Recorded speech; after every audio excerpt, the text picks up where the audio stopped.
नमस्कार, good evening. आज मैं थोड़ा अपने लेसर अवतार में हूँ। जैसे अरुण जी वर्चुअल अवतार की बात कर रहे थे, मैं थोड़ा अपने लेसर अवतार में हूँ। आज मैंने अपनी आँखों का एक चेकअप कराया, जिससे उन्होंने मेरी आँखों को डायलेट कर दिया और मैं आप में से किसी को भी देख नहीं पा रहा हूँ। पर फिर भी मैं कोशिश करूँगा बिना देखे आपको बहुत सारी बातें मैं अपने जो मुझे लगता है सही है आपको बता पाऊँ। आज जब मैं आ रहा था तो सोच रहा था कि यहाँ आके मैं क्या कहूँगा आपको। टेक्नोलॉजी भविष्य क्या है, बिल्कुल सही बात है कि टेक्नोलॉजी तय करती है कि भविष्य क्या होगा किसी भी इंडस्ट्री का, किसी भी उद्योग का। और हमारा जो उद्योग है, हमारी जो इंडस्ट्री है, उसमें भी टेक्नोलॉजी ने बहुत बड़ा रोल प्ले किया है। जब मैं अपना करियर शुरू कर रहा था उस समय टीवी नया नया आया था और पत्रकारिता सिर्फ अखबारों के ज़रिए ही ज़्यादा हुआ करती थी। और 1992 में या 93 में देश का पहला टीवी चैनल आया था, जी टीवी। और 24 घंटे का न्यूज़ चैनल तो खैर बहुत बाद में आया था। तो तब ये बहस हुआ करती थी कि जब टीवी में पत्रकारिता शुरू हो गई तो वो अखबार को ख़त्म कर देगी। तो ये बहस मैं इसलिए आपको बताना चाहता हूँ कि ये शुरू से चल रही है। जब टीवी आया तो अखबार ख़त्म हो जाएंगे, फिर इंटरनेट आया तो टीवी ख़त्म हो जाएगा, रेडियो इसको ख़त्म कर देगा, इंटरनेट उसको ख़त्म कर देगा। लेकिन देखिए, आज हम 2023 में भी हैं, आज भी ख़त्म कुछ नहीं हुआ है। आज अखबार भी हैं जिसके बारे में हम पहले सुनते थे कि जब अगर टीवी आ गया तो अखबार समाप्त हो जाएंगे। आज अखबार भी है, आज टीवी भी है, आज इंटरनेट भी है, आज मोबाइल फ़ोन भी है, आज ऐप्स भी हैं, और सारी जो चीज़ें हैं ये सब को एग्जिस्ट कर रही हैं। सिर्फ फ़र्क इतना है कि सब लोगों को अपने आप को इनोवेट करना पड़ा। सब लोगों को हर फॉर्मेट को अपने आप को एक नए तरीके से री इन्वेंट करना पड़ा। वो हमारे लिए बहुत ज़रूरी है। बट अगर आप री इन्वेंट ना भी करें तो एक उदाहरण आज मैं आपके लिए लेकर आया हूँ, और वो ये कहता है कि शब्द जो आप लिखते हैं, चाहे किसी भी फॉर्मेट में लिखेंगे शब्द, आप अगर ऐप पे काम करते हैं, इंटरनेट पे करते हैं, रेडियो, टीवी, या आप अखबार में करते हैं, शब्द तो वही रहेंगे। और जो शब्द लिखने की कला है आपकी, उसे कोई छीन नहीं सकता आपसे, चाहे कितने भी फॉर्मेट बदल जाएं। अगर कोई अच्छा लिखने वाला है, अच्छा कविता लिखने वाला है, अच्छा शायर है, अच्छा पत्रकार है, अच्छी कॉपी लिखता है, तो उसकी जो डिमांड है वो हमेशा रहेगी। जैसे एक बहुत ही खूबसूरत से शहर में, एक बहुत ही खूबसूरत सी जगह पर एक अंधा व्यक्ति बैठा हुआ था, और वो नीचे अपना एक चादर लगा के सड़क के किनारे बैठा है, और उसने एक बोर्ड रखा हुआ है। उस बोर्ड पर उसने लिखा है, I am blind, please help me. और आगे उसने एक अपना कटोरा रखा है। लोग पढ़ते हैं उसको और आगे निकल जाते हैं, लेकिन कोई भी पैसा नहीं दे रहा है उसको। थोड़ी देर के बाद एक लड़की वहाँ से गुजरती है, वो उसको देखती है और ये भी देख रही है कि ये व्यक्ति अंधा है, इसने लिखा भी है कि I am blind, please help me, लेकिन कोई हेल्प नहीं कर रहा है। वो लड़की वापस आती है और उसका जो बोर्ड है जहाँ उसने लिखा हुआ है, उस बोर्ड को पलट के उसके ऊपर कुछ और नया लिखती है, और फिर उस बोर्ड को जो उसने नया उसके ऊपर जो शब्द लिखे हैं वो लगा के आगे चली जाती है। अचानक से लोग आते हैं और उसको पैसा देना शुरू कर देते हैं। जो भी आ रहा है वो रुक कर पैसा दे रहा है। तो उस अंधे व्यक्ति को समझ में नहीं आया कि ये लड़की आखिर क्या लिख कर गई है। तो उसको बाद में जब वो दोबारा आती है तो पूछता है कि तुमने मेरे बोर्ड पे ऐसा क्या लिखा कि लोग आके पैसा देना शुरू कर दिया उन्होंने। तो उसने बोर्ड पढ़कर बताया उसको। पहले उसने लिखा था, I am blind, please help me. बाद में लड़की ने लिखा, today is a beautiful day but I can't see it. तो एक ही चीज़ को कहने के दो तरीके हैं। तो जब तक अगर आप अपने, इसलिए मैं कहता हूं कि कोई भी नई टेक्नोलॉजी आ जाए, कोई भी नया फॉर्मेट आ जाए, अगर आपके पास कल्पना शक्ति है, अगर आपके पास अपना एक हुनर है, और आप कॉन्स्टेंटली अपने आप को रीइन्वेंट करते रहेंगे, तो फिर आपकी जो जगह है उसे कोई रोक नहीं सकता। अगला सवाल यह है कि अब आने वाले ज़माने में हमारे सामने कुछ कुछ बहुत मूल प्रश्न हैं। जैसे आप YouTube कंज्यूम करते हैं, आप गूगल कंज्यूम करते हैं, आप इस समय ट्विटर देखते हैं, फेसबुक देखते हैं, और इन सब पे आप क्या देखते हैं? आप कंटेंट देखते हैं। तो गूगल को या YouTube को या इन सारे जितने भी ऐप्स हैं, इन्हें आप क्या कहेंगे? इन्हें हम टेक्नोलॉजी कंपनी कहते हैं या इन्हें हम कंटेंट कंपनी कहते हैं? गूगल को आप क्या कहना चाहेंगे? गूगल अपने आप को एक टेक कंपनी कहती है, लेकिन अगर आप दूसरे सिरे से देखें तो गूगल एक कंटेंट कंपनी भी है, क्योंकि आप तो कंटेंट इस्तेमाल कर रहे हैं वहाँ। यूट्यूब एक कंटेंट कंपनी है या एक टेक कंपनी है? नेटफ्लिक्स एक कंटेंट कंपनी है या टेक कंपनी है? फेसबुक एक कंटेंट कंपनी है या टेक कंपनी है? तो जब आप उसके जड़ में जाएंगे तो आप भी कंफ्यूज हो जाएंगे कि मैं इसको क्या बोलूं। वो सब कंपनियां अपने आप को टेक्नोलॉजी कंपनियां कहती हैं, ऐसी टेक्नोलॉजी कंपनी जो आपको कंटेंट देती है। जैसे उबर है, उबर को आप क्या कहेंगे? उबर एक टैक्सी सर्विस है या उबर एक टेक कंपनी है? शायद दोनों का एक हाइब्रिड मॉडल है। तो मुझे ऐसा लगता है कि आने वाले समय में सिर्फ और सिर्फ मीडिया हाउस बनकर और सिर्फ कंटेंट बनाकर शायद आगे के ज़माने में आप सरवाइव ना कर पाएं। और सरवाइव करने के लिए हमारी इंडस्ट्री में क्या चाहिए भाई?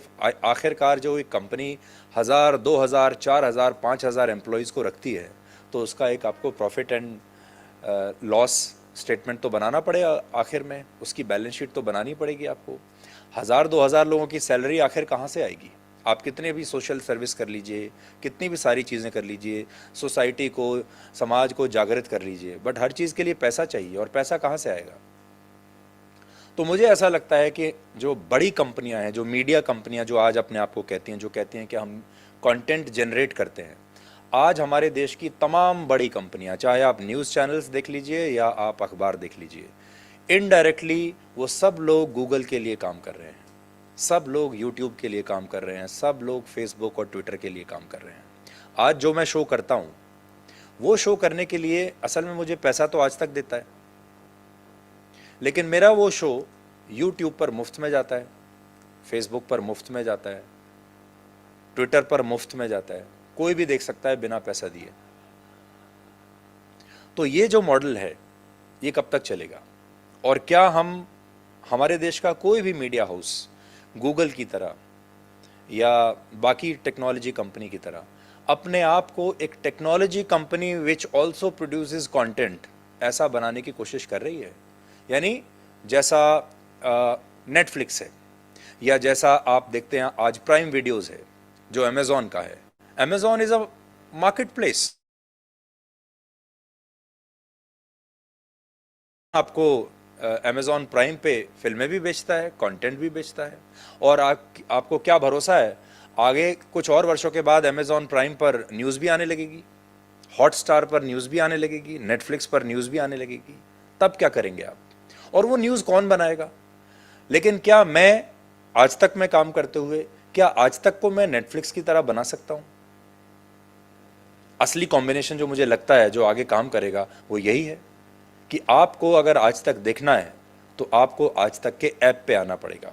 अगर आज आपको नेटफ्लिक्स पर कुछ देखना है तो आपको नेटफ्लिक्स पे आना पड़ेगा और कहीं नहीं। अगर आज आपको आईपीएल देखना है तो आपको जिस ऐप पर आईपीएल आ रहा है आपको वहाँ जाना पड़ेगा। इसी तरह अगर आपको ब्लैक एंड वाइट देखना है, आज ब्लैक एंड वाइट सब जगह उपलब्ध है, और ये एक सिर्फ शुरुआत है। हम सब जगह उपलब्ध इसलिए कराते हैं क्योंकि हमें रीच चाहिए। आज हमारे देश में जो चीज़ बिकती है, जो हमारी करेंसी है, वो है रीच और वो है व्यूज़। तो मैं व्यूज़ मुझे कहीं से भी मिलें, चाहे सड़क पर मुझे ठेला लगा के शो बेचना पड़े, तो मैं व्यूज़ के लिए सड़क पे ठेला भी लगा दूंगा, उसको हर जगह मुफ्त में मैं प्रसारित करूंगा। लेकिन ये मॉडल बहुत आगे तक चलने वाला नहीं है जब तक कि धीरे धीरे धीरे हम अपने कंटेंट को लॉक करना ना शुरू करें। अब अगला सवाल ये आएगा कि आप लॉक करना शुरू कर देंगे, but is your content lockable? Lockable से कहने का मतलब है कि क्या आपका कंटेंट ऐसा है कि मैं उसे देखने के लिए, उसमें इतनी ताकत है कि मैं उसको देखने के लिए आपके ऐप तक आऊं, इतना लंबा चौड़ा सफर तय करके। शायद आज के ज़माने में जवाब यह है कि कंटेंट इतना कंपेलिंग नहीं है कि आप उसे लॉक कर सकें। तो फिर आपको ऐसा कंटेंट बनाना पड़ेगा जो लॉक करके आप उसे बेच सकें। वो कैसे होगा? उसमें आपको कंटेंट के अंदर इन्वेस्ट करना पड़ेगा। तो क्या आज आप न्यूज़ में, कंटेंट में इन्वेस्ट करते हैं? जवाब है नहीं। आज आप आईपीएल में इन्वेस्ट करते हैं, आप फिल्मों में इन्वेस्ट करते हैं, आप बिग बॉस में इन्वेस्ट करते हैं, हर कंटेंट बनाने वाली न्यूज़ को छोड़ के जो कोई कंपनी कंटेंट बना रही है वो बहुत पैसा खर्चा करके उसमें एक एक्सक्लूसिविटी डालती है और उसको एक लॉकेबल कंटेंट बनाती है। मैं एक्सक्लूसिव की बात नहीं कर रहा, बिकॉज एक्सक्लूसिव एक ऐसा शब्द है जो कि अब it has been beaten to death. अब एक्सक्लूसिव का मतलब एक्सक्लूसिव रहा ही नहीं है, इतना ज़्यादा न्यूज़ चैनल्स ने एक्सक्लूसिव को मार दिया है। तो मैं कहता हूं कि ऐसा कंटेंट जिसे आप लॉक कर सकें, कमरे में बंद कर सकें और लाइन लगा के उसके बाद लोग आएँ और कहें कि नहीं मुझे ये देखना है। तो हमको ऐसा लगता है कि ये एक the way we produce news and the way we sell news is going to be very very critical in next 5 years। 10 साल की भी बात नहीं कर रहा, उससे पहले ही 5 साल में ये आ जाएगा। अगला जो मुझे लगता है वो है कि सोशल मीडिया कंपनियां जो आज आप देखते हैं, चाहे वो ट्विटर है, फेसबुक है या और बाकी की जो कंपनियां हैं, ये आपको क्या बेच रही हैं। अब तो देखिए ट्विटर पर भी आपको सब्सक्रिप्शन लेना पड़ रहा है, बाकी कंपनियां भी धीरे धीरे आपसे पैसा लेना शुरू कर देंगे। लेकिन ये आपको देती क्या है? ये आपको सिर्फ लिखने की आज़ादी देती है। अब जैसे और ज़्यादा पैसा देते जाएंगे तो ट्विटर बोलता है कि अब आप 280 नहीं, अब आप 500 कैरेक्टर लिख सकते हैं और पैसा लाइए, और पैसा लाइए तो अब इतना नहीं, अब आप इतना और आगे ज़्यादा निबंध लिख पाएंगे, अब आप और ज़्यादा पैसा लाइए तो ब्लू टिक मिल जाएगा। ये ब्लू टिक आपको लेके आपको क्या फ़ायदा होगा?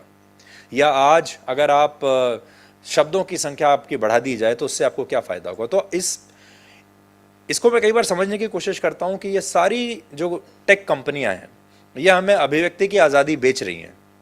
यही तो है पूरा मॉडल। ये है कि आप वहाँ जाइए वॉल पे और आप कुछ भी लिख सकते हैं, किसी के बारे में कुछ भी लिख सकते हैं।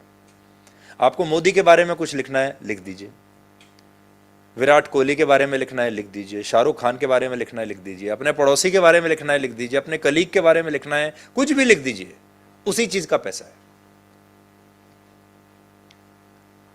अब अगली बात यह है कि क्या सच्चाई पे भी ऐसा प्रीमियम आ सकता है जैसा कि अभिव्यक्ति की आज़ादी पर प्रीमियम आ रहा है? यानी अगर मुझे सच सुनना है, जैसा अभी थोड़ी देर पहले हम बात कर रहे थे कि एविडेंस, अब लोग एविडेंस मांगते हैं कि एविडेंस क्या है, लेकिन एविडेंस तो सिचुएशन आज कंफ्यूजन ऐसा है कि एविडेंस दोनों चीज़ों की तरफ से दिया जा सकता है या कुछ किसी चीज़ का कोई एविडेंस नहीं दिया जा सकता, ये भी हो सकता है। और कितनी सारी चीज़ें बिना एविडेंस के हम लोग मान लेते हैं। तो एक्यूरेसी पे और सच पे, फैक्ट चेकिंग पे आज कोई प्रीमियम नहीं है। हो सकता है आगे चलकर लोग जैसे आज अभिव्यक्ति की आज़ादी पर प्रीमियम दे रहे हैं, पैसा दे रहे हैं, अगर इसको ठीक से हम आगे चलें तो हो सकता है इस सच के ऊपर भी आप प्रीमियम देना शुरू कर देंगे लोग कि मुझे सच सुनना है और एविडेंस के साथ सुनना है, फैक्ट्स और फिगर्स के साथ सुनना है, जो आज के ज़माने में अभी तो बहुत मुफ्त में मिलता है। एक बड़ी चुनौती हमारे सामने ये भी है कि एक तरफ मेन स्ट्रीम मीडिया है और एक तरफ सोशल मीडिया है, और जो कंज्यूमर है हमारा वो कंफ्यूज्ड है। अब उसको ये समझ में नहीं आ रहा है कि मेन स्ट्रीम मीडिया से कंज्यूम करना है खबर को या सोशल मीडिया से कंज्यूम करना है। सबसे बड़ी बात यह है कि मेन स्ट्रीम मीडिया भी सोशल मीडिया पर है और मेन स्ट्रीम मीडिया में सोशल मीडिया आ गया है। कैसे आ गया मैं आपको बताता हूँ। अगर आज आप सारे न्यूज़ चैनल्स देखेंगे तो ज़्यादातर न्यूज़ चैनल्स का जो न्यूज़ लिस्ट होती है या जो उनका खबरों को बताने का जो तरीका होता है उसमें बहुत बड़ा जो सोर्स है वो सोशल मीडिया है। आज आप अक्सर सुनते होंगे न्यूज़ चैनल पे लोग कहते हैं ये फलाने नेता ने ट्वीट करके कहा है, फलाने नेता ने उसको अनफॉलो कर दिया, इसने उसको फॉलो कर दिया, उसने ये नया वीडियो डाला है। यानी आप कितना सारा कंटेंट सोशल मीडिया से उठा रहे हैं। तो social media main stream media में आ गया। और इसी प्रकार से जब आप मेन स्ट्रीम मीडिया की जो फीड होती है वो आप सोशल मीडिया पर देखते हैं। जैसे मैं आपको कह रहा था कि आज आप कोई भी न्यूज़ चैनल सोशल मीडिया पर देख सकते हैं, फेसबुक पर देख सकते हैं, यूट्यूब पर देख सकते हैं, गूगल पर देख सकते हैं, ट्विटर पर देख सकते हैं।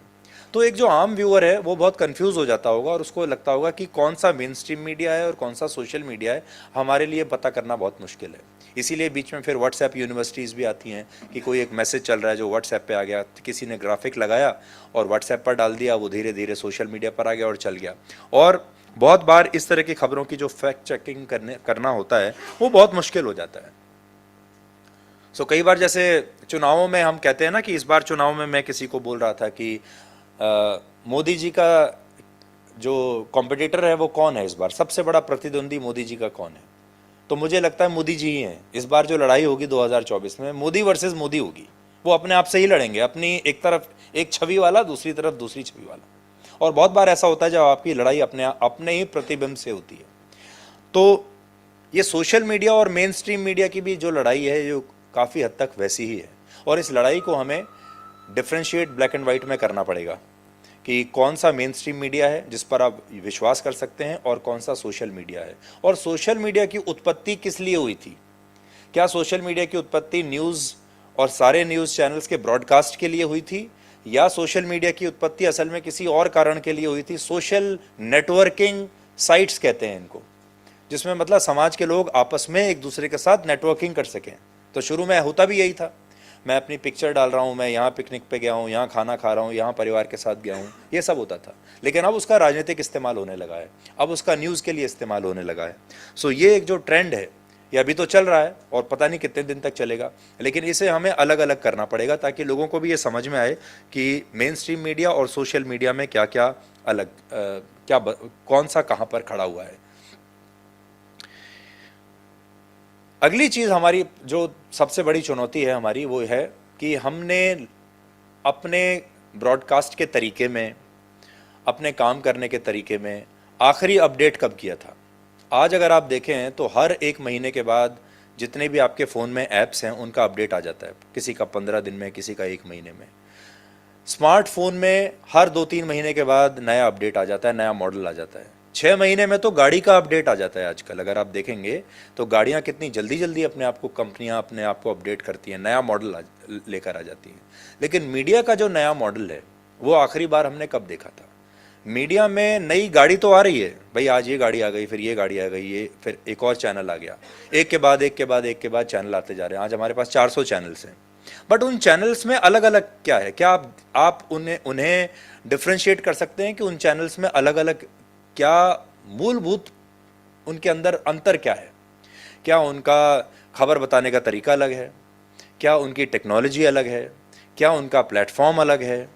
क्या उन्होंने कोई एक नया किसी नए प्रकार के किसी न्यूज़ रूम को गठित करने की कोशिश की है? तो फैक्ट ये है कि आज जब आप एक न्यूज़ चैनल देखेंगे, 400 के 400 न्यूज़ चैनल्स, आपको वैसे ही होगा। 8 बजे, 9 बजे, 10 बजे खबर शुरू होगी, आधे घंटे का बुलेटिन है सब जगह।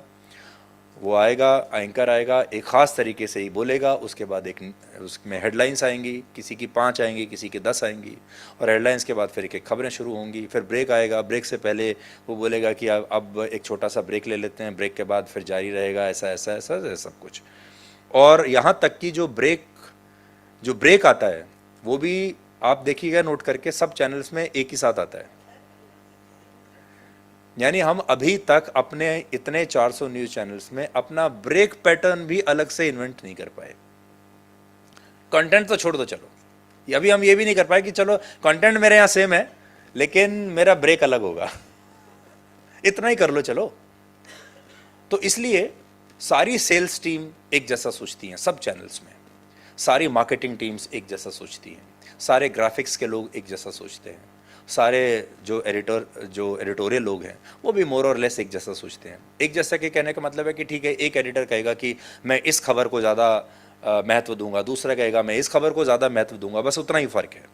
और आपके पास ये है कि ठीक है, एक खबर को कवर करने का एक जो स्टाइल है वो हो सकता है अलग होगा, लेकिन जब वो चैनल पे जिस फॉर्मेट में आएगी वो फॉर्मेट वही वर्षों पुराना होगा।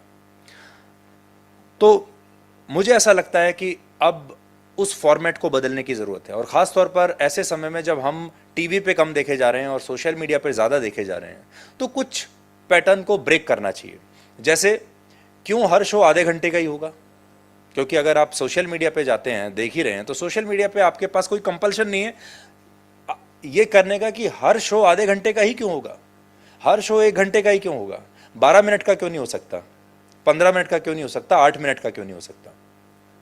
तो अब इस तरह के जो फ्लेक्सिबल जो फॉर्मेट्स हैं वो हमें, जैसे आप OTT पर देखते हैं, OTT पर आपको इस समय बहुत सारे फ्लेक्सिबल फॉर्मेट्स देखने को मिलते हैं।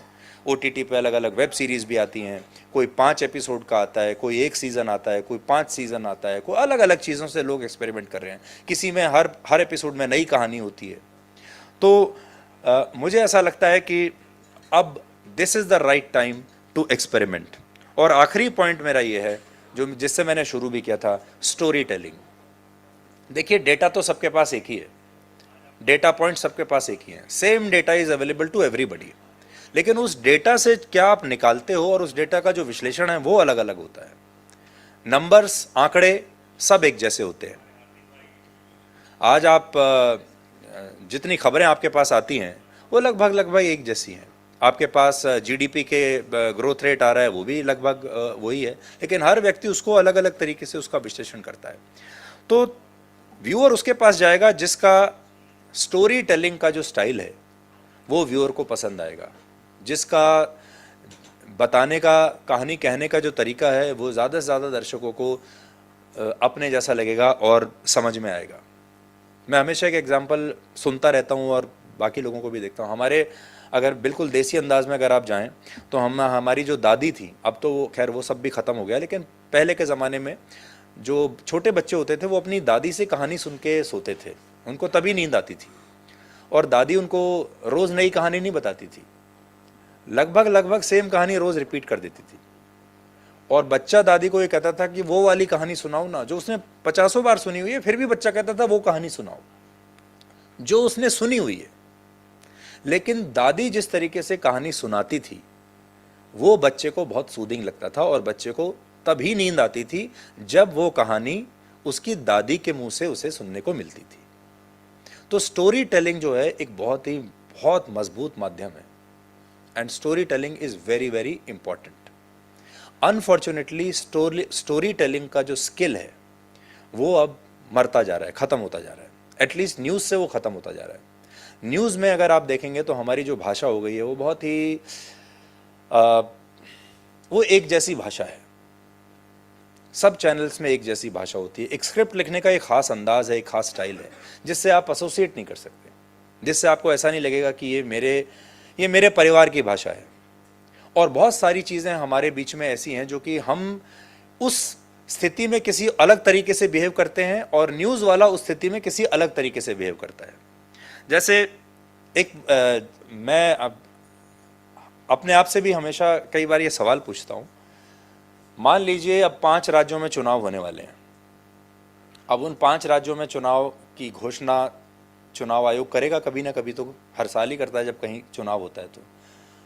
तो हमारे लिए वो खबर बहुत बड़ी होती है कि आज इन राज्यों में चुनावों की घोषणा हो गई और हमारा एंकर बहुत चिल्ला चिल्ला के उसको बहुत एक्साइटमेंट के साथ बताता है कि आज बहुत बड़ा ये हुआ, आज है, ये है, 4 चरणों में होंगे चुनाव, ऐसा ऐसा ऐसा बोलता है। बट जब हम अपने घर जाते हैं ये सारी खबरें पढ़ने के बाद, और घर में जब हमारे फैमिली दरवाज़ा खोलती है हमारे लिए, उसमें हम कोई एक्साइटमेंट ही नहीं देखते। वो हमें एक बार नहीं कहते अरे चुनावों का ऐलान हो गया, आज 4 चरणों में चुनाव होंगे, आज चलो जल्दी जल्दी खाना खा लेते हैं, चलो आज कहीं बाहर चलते हैं, चलो डिस्कशन करते हैं। No excitement at all. कहने का मतलब यह है कि कई बार ऐसा होता है कि हमारे अंदर ज़्यादा एक्साइटमेंट हो जाता है और आम जनता के बीच में उतना एक्साइटमेंट नहीं है जितना हम सोचते हैं, और वाइस वर्सा भी है। कई बार किन्हीं चीज़ों को लेकर आम जनता के बीच में ज़्यादा एक्साइटमेंट होता है और हमारे अंदर एक्साइटमेंट कम होता है। जैसे कि कोटा में छात्रों के आत्महत्या की खबर, हो सकता है वो हर परिवार के साथ जुड़ी हुई खबर हो, लेकिन हम उसको एक आंकड़े की तरह पेश कर देते हैं कि 2 और आत्महत्या, कुल मिलाकर इस साल 23 बच्चों ने की आत्महत्या। हमारे लिए वो आंकड़ा है, जितना बढ़ता जाएगा हमारी खबर उतनी बढ़ती जाएगी, बस इतना ही है। और कोई हमसे आके कहेगा कि नहीं अब इस साल अच्छा जरा पता करो यार 5 साल में क्या हुआ, सर इस साल तो सबसे कम हुए। अच्छा छोड़ो फिर, पर हुए तो हैं। तो ये कुछ प्रायोरिटीज हैं। अगर हम ऑर्गेनिक न्यूज़ की तरफ जाएंगे, राजनीति को थोड़ा सा कम कर देंगे और हमारे परिवारों में जिन चीज़ों को लेके बात हो,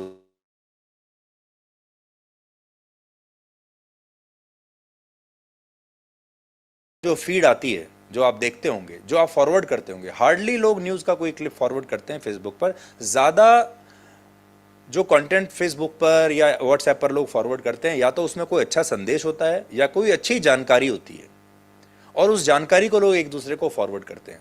कभी वो स्वास्थ्य संबंधित जानकारी होती है, कभी वो और किसी चीज़ को लेकर जानकारी होती है, कभी अभी ये सब चल रहा था, कोई ऐसे वीडियो आता है कि आप देखिए बादल कैसे फटता है, आपको बताते हैं, तो सब देखना चाहते हैं बादल कैसे फटता है, जो कि शायद न्यूज़ वाले आपको उतनी सरलता के साथ और उतने एक्सप्लेनेशन के साथ नहीं बताते हैं। तो आई बिलीव थोड़ा सा न्यूज़ लॉक्ड है अभी, न्यूज़ को हमें अनलॉक करने की ज़रूरत है। न्यूज़ में थोड़ा और वैरायटी लाने की ज़रूरत है, और ज़्यादा थोड़ा उसको लोगों तक पहुंचाने की आवश्यकता है। और ये देखने की ज़रूरत है, सबसे जो चैलेंजिंग आंकड़ा हमारे सामने है कि हमारे देश में जब आप टीवी का आंकड़ा देखते हो तो 10% से भी कम लोग जो टीवी के दर्शक हैं, 10% से भी कम लोग न्यूज़ देखते हैं। यानी लगभग 90 से लेकर 91% लोग तो न्यूज़ देख ही नहीं रहे हैं, वो कुछ और देखते हैं।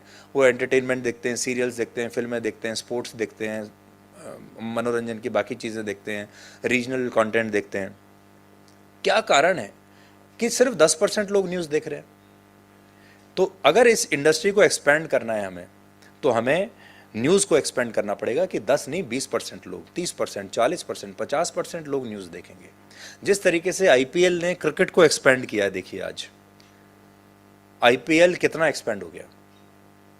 क्रिकेट आईपीएल की वजह से कहाँ कहाँ, पहले हम सोचते थे कि क्रिकेट जो है ये 70 के दशक में, 80 के दशक में और 90 के दशक में क्रिकेट जो है सिर्फ पुरुषों का खेल था, जिसे पुरुष देखते थे।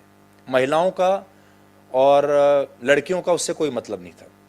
लड़कियां सिर्फ तब देखती थी अगर कोई बहुत स्मार्ट प्लेयर आ गया तो उसकी अगर वो फैन हो गई तो अलग बात है, but they will never watch it for the sake of the game. लेकिन जब आईपीएल आया तो आईपीएल ने एक डिलिबरेट अटेम्प्ट किया कि क्रिकेट को हमें एक फैमिली स्पोर्ट बनाना है। क्रिकेट को ऐसा बनाना है कि शाम को पूरी फैमिली, चाहे वो महिला हो, पुरुष हो, बच्चे हो, दादा दादी तक, वो भी क्रिकेट देखना शुरू कर दें। इसलिए उन्होंने क्रिकेट को सिंप्लीफाई किया, क्रिकेट में मनोरंजन को डाला।